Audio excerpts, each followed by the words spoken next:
Appelskeer stiert in het teken van elektrisch bewegen.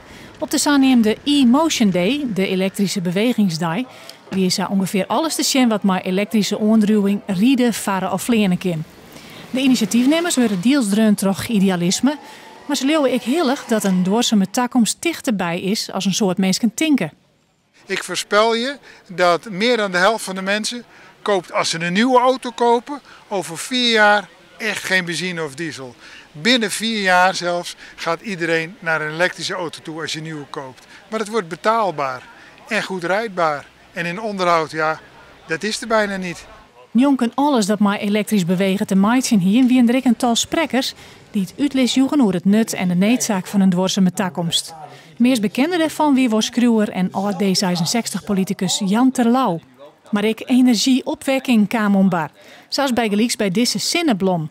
Een blom van zinnenpanelen die hem zelfs in- en uitteert en in de rin van de dag maar de zinnen maai draait. Dit ding had hier in Nederland 4000 kilowatt in het uur. En als je dan een gemiddeld gezin neemt, die verbruikt zo'n 350 kilowatt in het uur. Dus eigenlijk kan je maar eens een blom in de tuin jezelf compleet voorzien van elektrische energie. Genoeg te zien dus. Maar de publieke belangstelling voelt aan.